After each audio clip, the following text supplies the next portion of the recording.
Dans le monde des hommes et des affaires, Forum des leaders, c'est le catalogue des meilleurs, la garantie du succès. Mesdames et messieurs, bonsoir à tous et bienvenue au Forum des leaders.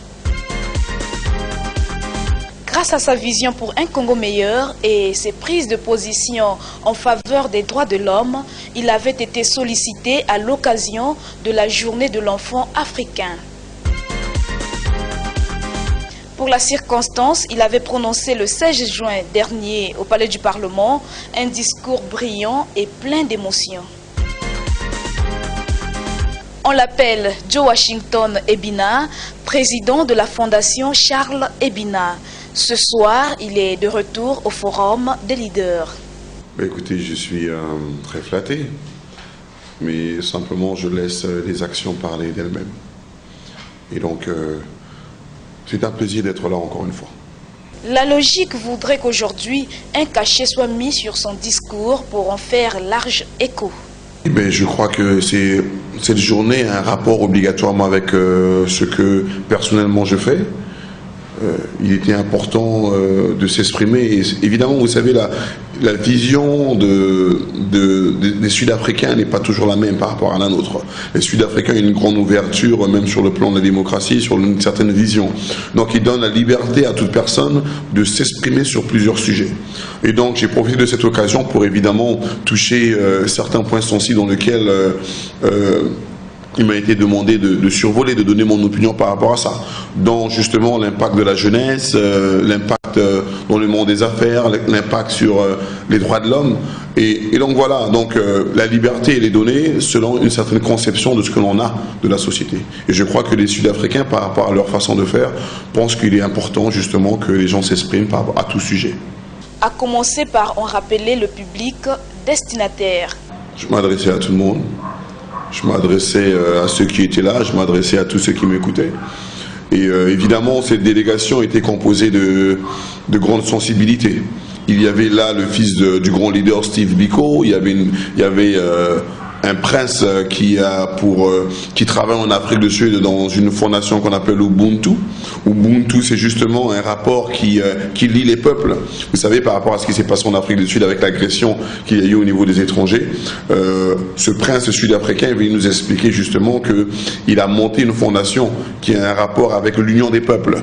Et donc je m'adressais un petit peu à tout le monde et je m'adressais à mes frères congolais qui sont là, à qui nous partageons les mêmes réalités.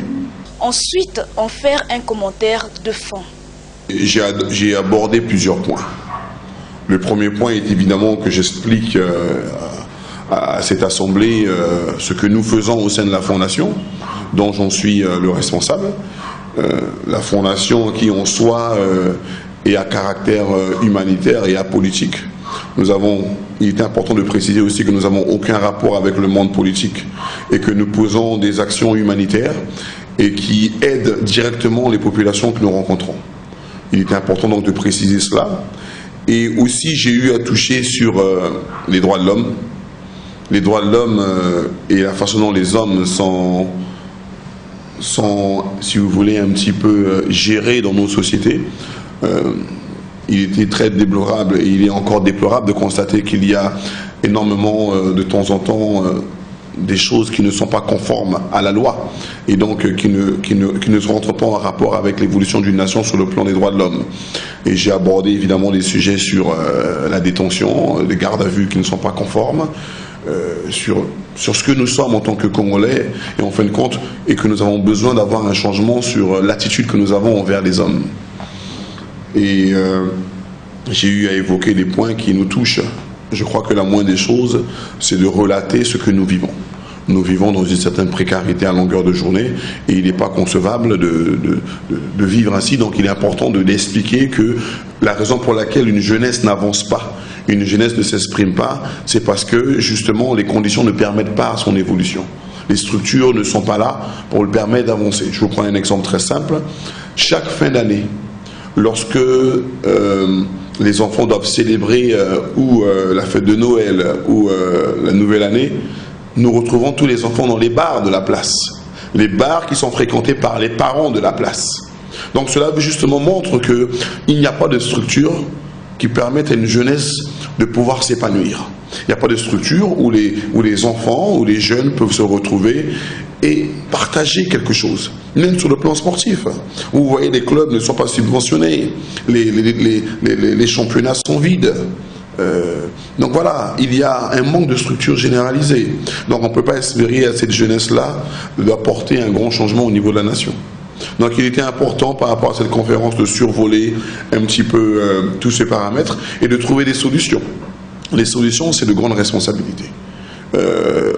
Beaucoup de gens pensent que la jeunesse doit se prendre en charge. La jeunesse ne peut pas se prendre en charge. La jeunesse n'a pas de moyens. La jeunesse attend justement que des leaders, des décideurs puissent mettre en place des structures qui permettront justement à cette jeunesse de pouvoir s'exprimer et de pouvoir en fin de compte développer des talents qui sont cachés. Voilà un petit peu à quoi a été attrait la conférence. Mais il est aussi important de rappeler que cette conférence a un rapport avec ce qui s'est passé à Soweto, et là où il y a eu un soulèvement au niveau d'une certaine jeunesse, en 76 justement. Et donc, c'était un rappel par rapport à tout ça. Cela va